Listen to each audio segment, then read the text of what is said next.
이와 같이 하였느니라. 아멘.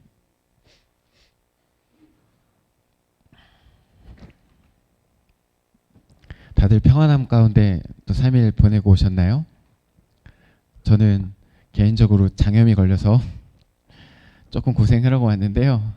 다들 먹을 것을 조심하시기 바랍니다. 아내와 제가 나란히 장염에 걸려서 이틀 고생한 것 같아요. 여러분 성경 집에서 읽으시죠? 읽으시죠? 필사하시는 분들도 계시고 읽으시는 분들도 계신데 우리가 성경을 읽다 보면요 자연스럽게 여러 가지 궁금한 점이 생기게 됩니다. 성경이 이제 개역개정이 좀 어려운 말로 되어 있잖아요. 그래서 단어의 뜻부터 어쩌면 신앙의 깊은 부분까지 성경 안에는 질문거리가 많이 있습니다.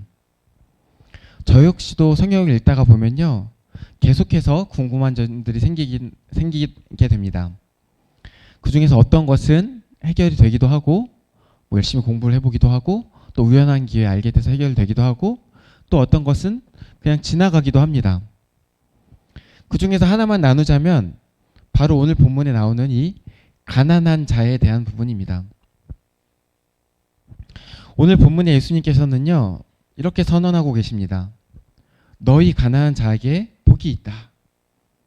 그런데 이 본문이 마태복음 5장에 나오는데요. 여기는 가난한 자가 아니라 심령이 가난한 자라고 되어 있습니다. 같은 예수님의 말씀인데 왜 한쪽에는 가난한 자라고 되어 있고 또 한쪽에는 심령이 가난한 자라고 되어 있을까? 분명히 가난한 자와 심령이 가난한 자는 서로 다른 의미를 가지고 있습니다.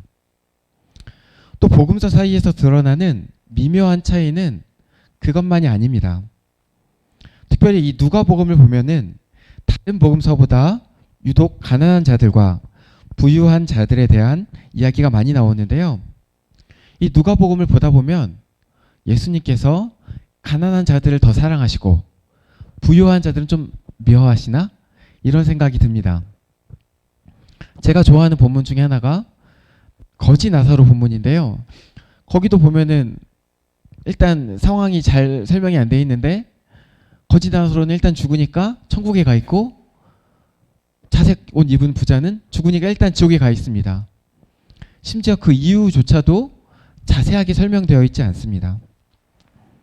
대체 왜 누가복음의 예수님께서는 다른 복음서와는 달리 유독 가난한 자들을 편애하시는 것만 같을까요? 서로 다른 예수님은 분명히 아닐 텐데 말입니다. 많은 학자들은 이러한 차이를 설명하기 위해서 누가 공동체에 대한 이야기를 합니다. 각자 이제 복음서를 쓴 저자들에게 그 저자들이 이 성경을 기록할 때 그 대상이 된 공동체가 있었고 그 공동체의 상황에 따라서 좀 강조점이 다르게 기록되었다는 것입니다. 누가의 쉽게 말하면 이거예요. 누가의 공동체에는 가난한 자들이 많았기 때문에 가난한 자들에 대한 강조점이 더 많았고 이런 맥락 안에서 오늘 본문도 가난한 자로 기록이 되었고 마태복음은 그렇지 않아서 심령이 가난한 자라고 기록되었다는 것입니다. 사실 이러한 학자들의 연구와 해석은요. 앞서 제가 제기한 의문에 대해서 명쾌한 답을 제시합니다. 물론 저는 학자도 아니고 이런 많은 학자들의 연구에 틀렸다라고 할 생각은 전혀 없습니다. 이런 학자들의 견해를 저도 이제 배웠고 그리고 그것들을 받아들입니다. 그런데 그럼에도 불구하고 한 가지 우리가 기억해야만 할 것이 있습니다. 그것은요. 오늘 이 말씀이 이 성경이 비록 사람에 의해 기록되었지만 오늘 우리에게도 주어진 하나님의 말씀이라는 것입니다. 그렇다면요. 우리는 이 말씀을 단순히 누가 공동체 가운데 누가가 어떤 의도로 기록하였는지 어떤 상황 속에서 기록하였는지 뿐 아니라 오늘 나에게 오늘 우리 삼복교회 공동체에게 하나님께서 이 본문을 통해 뭐라고 말씀하고 계시는지 그것에 귀 기울이실 필요가 있다는 것입니다. 어떻게 그렇습니까? 성령 하나님의 역사 가운데 그럴 수 있습니다. 오늘 성령 하나님께서 우리에게 이 본문을 통해 뭐라고 말씀하시는지 우리가 같이 고민해 볼 필요가 있습니다. 예수님께서는 오늘 우리에게 어떤 의도로 심령이 가난한 자가 아니라 가난한 자는 복이 있다, 이렇게 선언하고 계실까요? 오늘 본문이 평지 설교라고도 하는데요. 평지에서 설교하셨기 때문에 그렇습니다. 이 평지 설교는요, 누가복음을 가만히 살펴보면은 예수님께서 12사도를 선택하신 장면으로부터 연결됩니다. 누가복음 6장 12절 13절 말씀입니다. 이때에 예수께서 기도하시러 산으로 가사 밤이 새도록 하나님께 기도하시고 밝음에 그 제자들을 부르사 그 중에서 12를 택하여 사도라 칭하셨으니, 예수님께서는요 산에 올라가셔서 기도를 열심히 하셨습니다. 밤새 기도하셨습니다. 그리고 12제자를 12사도를 선택하셨습니다. 누가복음 5장을 보면 예수님께서 베드로와 요한, 야고보를 부르는 장면이 먼저 나오는데요. 사실 이미 5장에서부터 예수님을 따르는 많은 제자들이 있었음을 우리가 알 수 있습니다. 그런데 오늘 본문 바로 앞인 이 6장 중간 부분에서 이 12절 13절에서 예수님께서 특별히 그 많은 제자들 중에서 12사도를 선택하여 부르신 것입니다. 누가복음 6장 17절 말씀을 보실까요? 그리고 나서 이제 이런 일들이 있는데, 예수께서 그들과 함께 내려오사 평지에 서시니, 이래서 평지 설교입니다. 그 제자의 많은 무리와 예수의 말씀도 듣고 병 고침을 받으려고 유대 사방과 예루살렘과 두로와 시돈의 해안으로부터 온 많은 백성도 있더라. 다시 말하면 예수님께서는요 산 위에서 밤새 기도하시고 그 중에서 이제 제자들을 부르셨는데, 많은 제자들 중에서 또 일부를 부르셨습니다. 그리고 그 중에서도 특별히 12명의 사도를 택하시고 그 제자들과 함께 산에서 내려오십니다. 그리고 산 밑에 있는 평지에 서셨습니다. 그리고 평지 설교라고 할 수 있는 오늘 본문부터 시작되는 말씀을 전하시는 것입니다. 그런데 이 평지라는 곳이 재미있습니다. 왜 재밌냐면 성경에 다른 곳에 한 번도 안 나와요. 저만 재밌을지 모르겠습니다. 평지가 이제 헬라어로는 페디누인데요. 다른 데 한 번도 안 나오고 오직 여기서만 나오는 용례입니다. 그래서 우리가 어떤 단어가 어떻게 쓰였는지를 살펴보려면 다른 데서 어떻게 쓰였나 이렇게 찾아보면 조금 이런 의미구나 알 수 있는데, 여기서는 이 페디누 자체가 없기 때문에 평지라는 게 대충 어떤 걸 의미하는지 그 자체로 알 수가 없습니다. 근데 우리가 여기서 한 가지 유추할 수 있는 것은 예수님께서 산에서 내려 평지에 서셨다는 표현입니다. 다시 말해 이 평지는 산과 대비되는 장소입니다. 예수님께서는 오늘 본문에서 산에서 내려오셔서 평지에 서셨습니다. 그러면 이 산은 어떤 장소입니까? 성경에서 산은요, 특별히 예수님 이제 복음서에 나오는 산은요, 예수님이 종종 기도하시러 올라간 곳입니다. 오늘 본문도 예수님께서 산에서 무엇을 하셨습니까? 먼저 밤새 기도하셨습니다. 예수님께서는 산에 올라가서 기도하셨습니다. 왜 산에 올라가서 기도하셨습니까? 산에는 사람들이 없거든요. 예수님께서 계속 무리들하고 둘러싸여 있는데 한 번씩 산에 올라가십니다. 왜냐하면 사람들과 떠나기 위해서.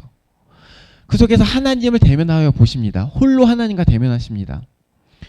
다른 성경의 본문에 보면 꼭 산이 아니더라도 예수님께서 한적한 곳에 가셔서 홀로 기도하셨다는 표현들을 볼 수 있습니다.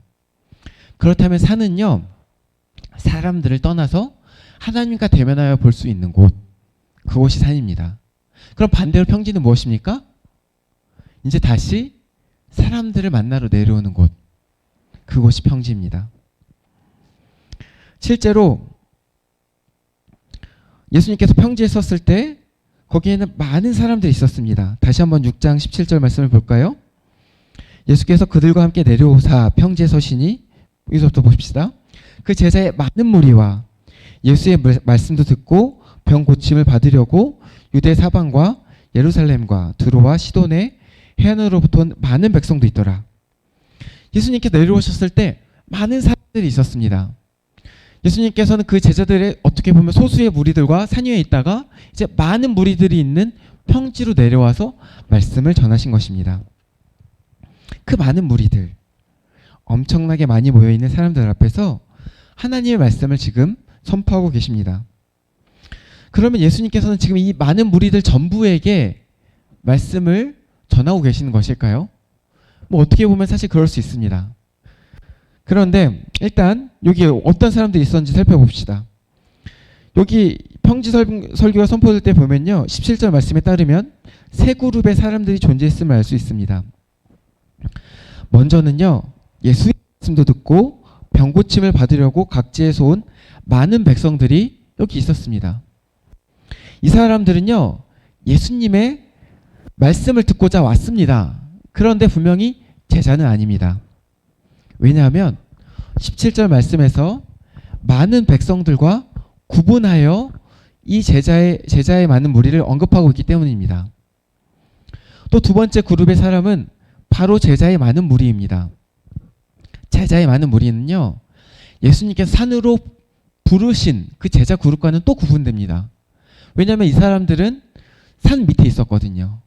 그러니까 이 사람들은 제자들인데도 예수님께서 산 위에 부른 그룹과는 구분됩니다. 그럼 마지막 세 번째 그룹이 누굴까요? 예수님과 함께 산에서 내려온 제자들. 이 사람들은요, 13절을 보면은 밝음에 그 제자들을 부르사 그 중에서 12를 택하여 사도라 칭하셨으니 라고 한 산 위로 부르신 제자들, 그리고 그 중에서 12사도를 택한 그 그룹입니다. 그럼 잘 생각해 보십시오. 예수님께서 특별히 어떤 수많은 제자들 중에서 어떤 사람들만 불렀습니다. 그리고 그 중에서 12사도를 골랐어요. 그럼 이 산 위에 부른 사람들은 어떤 사람들이겠어요? 아마 핵심 제자들이었을 것입니다. 제자들 중에서도 어쩌면 더 열심히 있는 사람, 어쩌면 더 헌신된 사람, 어쩌면 더 예수님을 더 잘 따르는 사람들, 그 사람들이었을 것입니다. 이렇게 예수님께서 평지에 서셨을 때 세 그룹이 있었던 것입니다. 많은 백성의 무리들, 또 많은 제자들, 또 그 제자들 중에서 특별히 구별된 어떤 사람들, 여기서 만약에 12사도들까지 구분한다면 네 그룹이 될 수도 있겠죠? 그런데 이 평지 설교의 시작이 어떻게 시작되냐면요, 예수께서 눈을 들어 제자들을 보시고 이르시되, 이렇게 시작됩니다. 많은 사람들이 있었지만 누구를 보고 예수님께서 말씀을 시작하십니까? 제자들을 보고 말씀을 시작하세요. 여기 말씀을 듣고자 온 사람들이 있었습니다. 이 사람들은 말씀을 듣고자 왔어요. 근데 예수님의 눈은 어딜 향하고 있었습니까? 제자들을 향하고 있었어요. 어쩌면 예수님께서는 이 평지라는 공개된 장소, 많은 사람들이 다 와서 들을 수 있는 곳, 그곳에서 말씀을 전하지만 어쩌면 귀 있는 자들은 들으라, 이러고 있었을지도 모르겠습니다. 언제나 예수님은 그랬어요. 공개된 곳, 예루살렘 성전 앞에서 사람들이 다 보는 곳 앞에서 숨어서 말씀을 전하신 것이 아니라 사람들 앞에서, 회당 앞에서 말씀을 전하였지만 그 말씀은 누구에게 전하신 것입니까? 귀 있는 자, 예수님의 말씀을 들을 수 있는 자에게만 전하신 것입니다. 오늘도 그렇습니다. 오늘 본문은요, 이렇게 많은 사람들이 모였는데 그 중에서 제자들에게 예수님께 전하신 말씀입니다. 그런데 특별히 어떤 상황에 전하신 말씀이라고요? 12사도를 부르신 이후에. 그러면요, 오늘 본문을 포함한 이 평지설교는요, 취임식이에요. 12사도들의 취임식입니다. 임직식입니다. 이 12사도들에게 사도들의 길에 대해서, 특별히 제자들의 길에 대해서 전하고 계신 거예요. 오늘 본문이야말로 제자도가 무엇인지 들어있다는 것입니다. 그리고 그 중에서도 오늘 본문은 시작이 됩니다. 평지설교의 시작이 되는 4개의 복 선포와 4개의 화 선포입니다. 예수님께서 뭐라고 말씀하십니까? 너희 가난한 자는 복이 있다. 또 지금 너희 줄인 자는 복이 있다. 또 지금 너희 우는 자는 복이 있다. 마지막으로 인자로 말미암아 사람들이 너희를 미워하며 멀리하고 욕하고 너희 이름을 악하다 하여 버릴 때에는 너희에게 복이 있다. 이렇게 선언하십니다. 그리고 이어서 계속 말씀하십니다. 너희 부요한 자에게 화가 있다. 너희 지금 배부른 자여, 너희 지금 웃는 자여, 너에게 화가 있을 것이다. 마지막으로 모든 사람이 너희를 칭찬하면 너희에게 화가 있을 것이다. 이렇게 말씀하십니다. 그런데요, 그렇다고 해서 지금 예수님께서 각각 서로 다른 8종류의 다른 너희들에게 복과 화를 선포하시는 것은 아닌 것 같습니다. 그 이유는요, 예수님께서 이 각각의 복과 화를 선포하실 때 서로 다른 형식 혹은 서로 다른 시제를 사용하고 있기 때문입니다. 서로 다른 시간의 이야기를 한다는 이야기입니다. 우리말 성경에서는 드러나지 않지만 각각의 복 선포와 화 선포를 이 헬라어로 살펴보면요, 서로 다른 형식을 사용하고 있습니다. 첫 번째 복이 있는 사람은 가난한 사람이라고 할 때는 그냥 이제 형용사를 쓰고 있습니다. 가난한 사람입니다. 두 번째 복이 있는 사람인 줄임자와 세 번째 복이 있는 사람인 우는 자는요, 동사를 쓰고 있는데 이 동사의 현재 분사를 사용하여 표현하고 있습니다. 특별히 이 두 가지 경우에는 이 두 번째랑 세 번째 복 선포에는 지금이라는 단어를 사용해서 현재, 지금이라는 단어를 사용해서 지금이라는 느낌을 더욱더 강조하고 있습니다. 또 마지막 복이 있는 사람은요, 그런데 다른 시제입니다. 인자로 말미암아 사람들이 너희를 미워하며 이제 멀리하고 욕하고 너희 이름을 악하다하여 버릴 때에는 이 동사들이 여러 번 쓰이는데 여기서는 다, 이게 좀 어려운 표현인데, 단순 과거 가정법 능동태 3인칭 복수입니다. 저도 잘 모르겠는데 쉽게 말하면 가정법인데 미래의 일을 가정하는 겁니다. 일어나지 않은 사건을. 이게 이제를 나열할 때는 과거라는 표현이 들어가는데 쉽게 말하면 이게 가정법이라서 미래의 일입니다. 일어나지 않은 사건입니다. 이 마지막 일은 현재가 아니라 미래의 일을 이야기한다는 것입니다.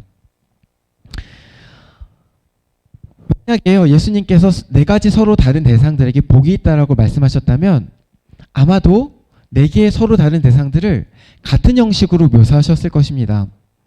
물론 이 두 번째랑 세 번째 사용된 현재 분사는요, 이거는 이제 형용사로도 사용될 수 있는 표현이니까 첫 번째랑 같다라고 볼 수도 있어요. 근데 특별히 여기에 아까 말씀드린 것처럼 지금이라는 게 강조되고, 특별히 마지막 표현, 이 박해받는 상황이 너희에 대해서는 미래의 이야기를 하고 있어요. 일어나지 않은 일입니다. 같이 동일선상에 놓고 비교하기 어려운 것들을 예수님께서 같이 나열하고 있다는 것입니다. 화선포에서도 마찬가지입니다. 그렇다면 무슨 말이냐? 지금 예수님께서 서로 다른 8 이제 그룹에게 너에게 복이 있다, 복이 있다, 복이 있다, 복이 있다, 너에게 화가 있다, 화가 있다, 화가 있다, 화가 있다 말씀하신 게 아니라 동일한 한 그룹에게 복이 있다라고 말씀하시고 동일한 한 그룹에게 너에게 화가 있다라고 말씀하신다는 겁니다. 다시 말해, 너희 가난한 자들에게 복이 있다. 너희가 지금 그 가난으로 인해서 지금 배가 고파도 너희에게 복이 있다. 그 가난으로 인해서 너희가 지금 슬픔 당해도 너희에게 복이 있다. 너희가 나중에 어쩌면 지금 아니어도 나중에 나로 인해서 박해받을 수도 있는데 그래도 너에게 복이 있다. 이렇게 말씀하시는 것입니다. 반대로 화가 있다는 건 어떤 거예요? 너희 부유한 자들에게 화가 있다. 너희가 그 지금 부유한 너희가 그 부유하기 때문에 너희는 먹었을지라도 배부를지라도 너희는 화가 있다.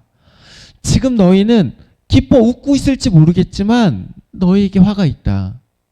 너희가 나중에 모든 사람의 칭찬받을지도 모르는데 그럼 너에게 진짜 화가 있다. 이렇게 말씀하시는 겁니다. 결국 예수님께서는 지금 청자를 두 그룹으로 나누셔서 가난한 너희에게는 복을, 부유한 너희에겐 화를 선포하고 계신 거예요. 여기서 다시 처음 제가 던졌던 질문이 떠오를 수 있어요. 결국 오늘 예수님께서 가난한 자와 부유한 자를 이렇게 나누어 구분하시고 가난한 자는 복이 있다, 부유한 자는 화가 있다 이렇게 말씀하신다면 그러면 진짜 예수님께서는 가난한 자들만 예뻐하시는가? 예수님께서 부유한 자들은 기뻐하지 아니하시는가? 세상에서는 가난이 죄라고 유전, 무죄, 무전, 유죄 이렇게 이야기하는데 예수님께서는 반대로 돈이 있으면 죄가 있고 돈이 없으면 죄가 없다라고 말씀하시는가? 이렇게 예수님께서는 지금 그냥 부자들이라면 다 무조건 화가 있을 것이라고 싸잡아서 비난하시는 것인가? 이런 의문이 들 수 있습니다.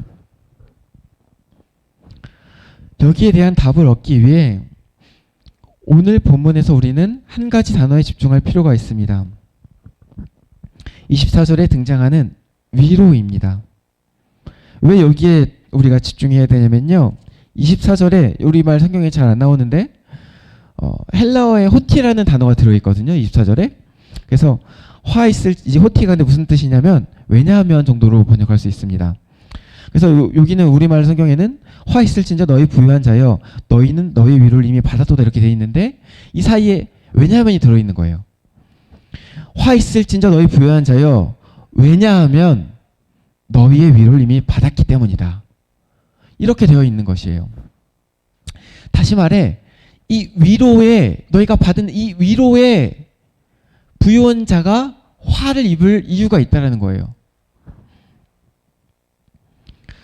다른 게 아니라 너희가 이미 위로를 받았기 때문에 너희가 돈이 있기 때문에 부유한 자들이 돈이 있기 때문에 화가 있다가 아니라 부유한 자들 너희가 이미 위로를 받았기 때문에 화가 있다라고 예수님 말씀하시고 계신 거예요. 부자들은 위로를 받았어요. 그러면 그들은 무엇으로 위로를 받았을까요? 그들이 받은 위로가 대체 뭐라는 겁니까? 그들이 받은 위로가 무엇이기에 그들에게 화가 있다는 것입니까? 부유한 자들이 받은 위로는요, 다른 게 아니라 그들이 가진 재산, 명예, 그들이 즐기는 세상의 모든 것들을 통해 받는 위로입니다. 다시 말해 세상에서 세상으로 인해서 받게 되는 위로입니다. 그 중에서 특별히 그들이 가진 재물로 인해 받게 되는 위로입니다. 재물을 가진 것이 죄가 되는 것이 아니라 그 재물로 인해 위로를 받는 것에 문제가 있다는 것입니다. 특별히 재물이 많은 부자들이 아닙니까?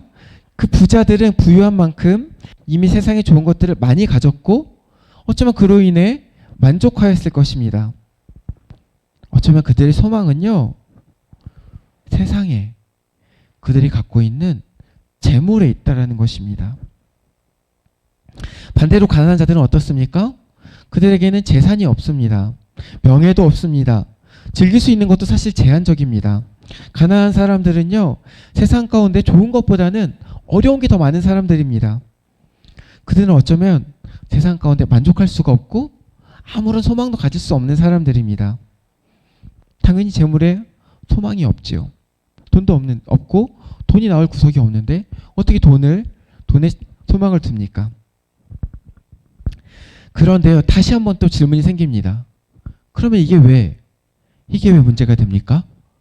재물로 위로 좀 받으면 안 됩니까? 세상 돈으로 인해서 만족감을 얻고 거기에 소망을 두면 안 된다는 말입니까? 네, 맞습니다. 세상에 그 중에서도 특히 재물에 소망을 두면 안 됩니다. 지금 예수님께서 누구에게 말씀을 전하고 있는지 다시 한번 떠올려 보십시오. 제자들에게 하시는 말씀입니다. 다른 사람도 아닌 제자들입니다. 특별히 12사도를 선택하시고 그들에게, 제자들에게 제자도에 대해서 너희가 앞으로 살아야 되는 제자의 삶에 대해서 예수님이 말씀하고 계십니다. 너희는 재물에 세상에 소망을 두면 안 된다. 디모데전서 6장 17절 말씀입니다. 내가 이 세대에서 부한 자들을 명하여 마음을 높이지 말고 정함이 없는 재물에 소망을 두지 말고 오직 우리에게 모든 것을 후히 주사 누리게 하시는 하나님께 두며. 성경은요, 분명하게 그 문자 그대로 우리에게 말씀하고 있습니다. 정함이 없는 재물에 소망을 두지 말아라.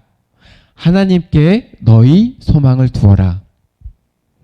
여기서 정함이 없다라는 것은요, 공동 번역에 따르면 믿을 수 없는, 새 번역에 따르면 덧없는, 영어 성경을 직역하면 불확실한, 이렇게 보면 됩니다. 다시 말해 언제 사라질지 모르는 그 재산, 그 재물 오늘 있다가라도 내일 당장 없어지려면 얼마든지 없어질 수 있는 그 재물에 너희 삶에 소망을 두지 말고 하나님께 소망을 두라고 말씀하고 계십니다.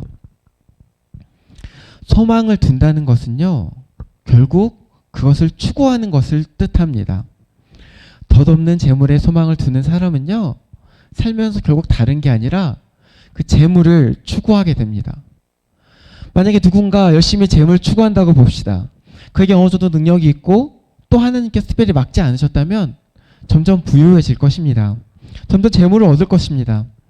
재물에 소망을 둔 사람이 부유해졌을 때 그 사람은요, 그 재물로 인해서 배부름을 얻을 것입니다. 또 그 재물로 인해서 웃게 될 것입니다. 기쁘지요. 그리고 결국 재물에 소망을 둘 때 그 소망이 이루어졌을 때 그 소망으로 삶의 위로를 얻게 됩니다. 삶의 모든 가치를 거기에서 찾게 됩니다. 여러분, 여기 어디에 하나님이 있고 여기 어디에 하나님을 향한 믿음이 있습니까? 하나님 막지 마세요, 이 정도 믿음입니까? 설사 겉으로 보기에 열심히 교회를 다니고 열심히 헌금을 내고 열심히 무언가 섬긴다고 해도요, 그 사람이 재물로 인해 기쁨을 얻고 재물로 인해 위로를 얻는다면요, 그 사람은 하나님을 향한 믿음이 없는 사람입니다. 이런 사람들은요, 세상과 별로 구별되지 않습니다. 온 세상 사람들이 다 재물을 추구하는 삶을 살잖아요.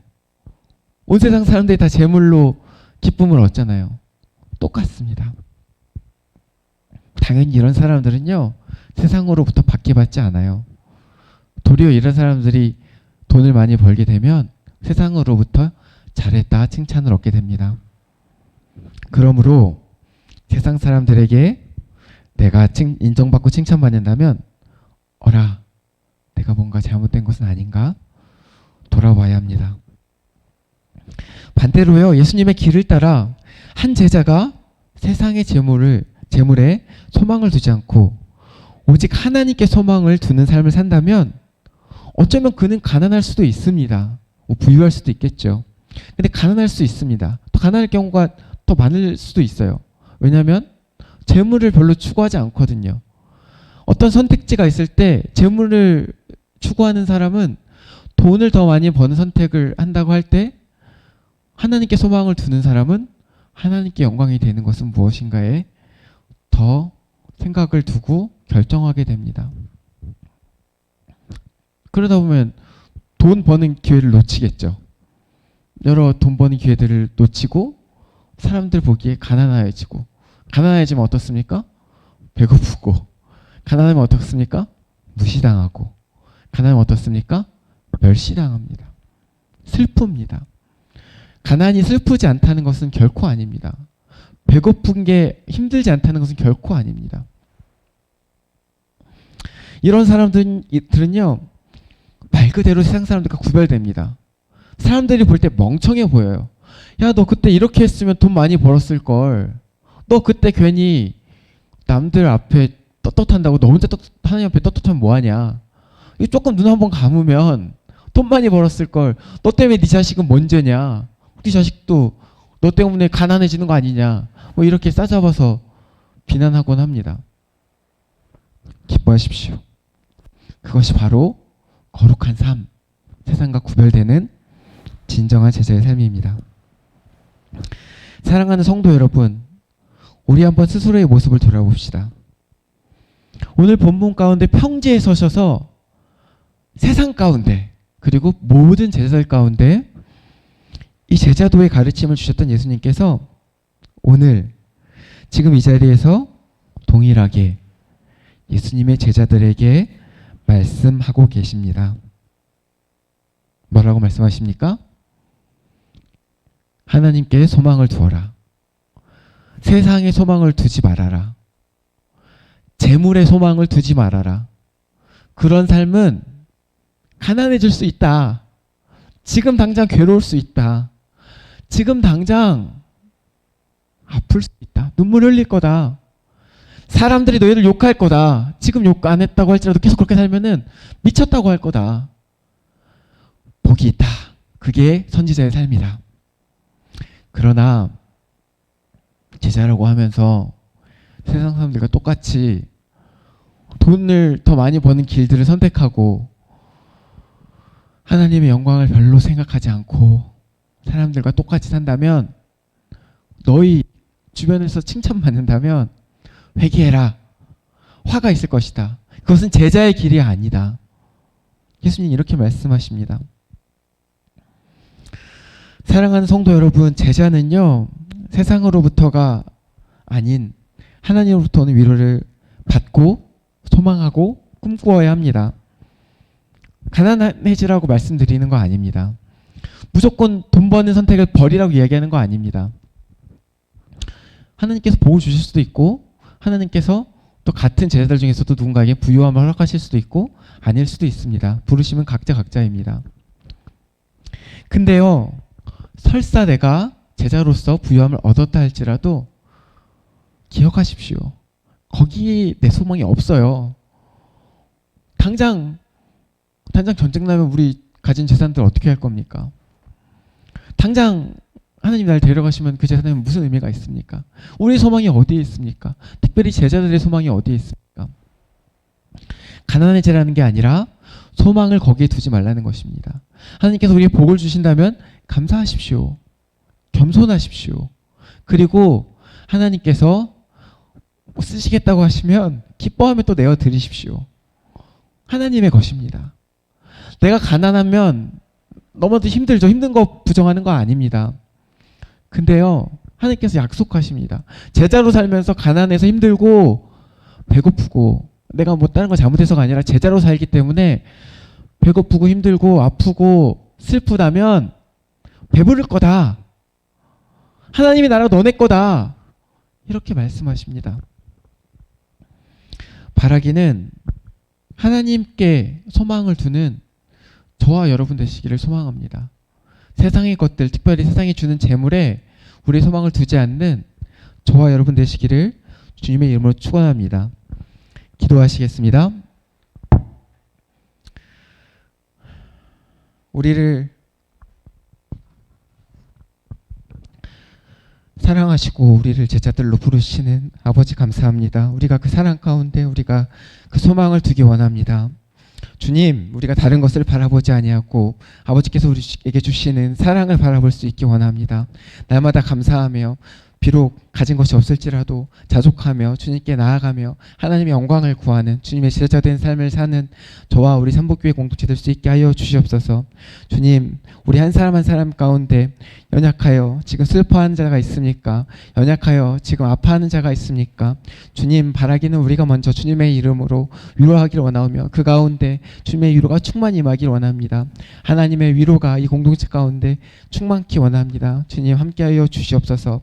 감사드리며 예수 그리스도 이름으로 기도드립니다. 아멘.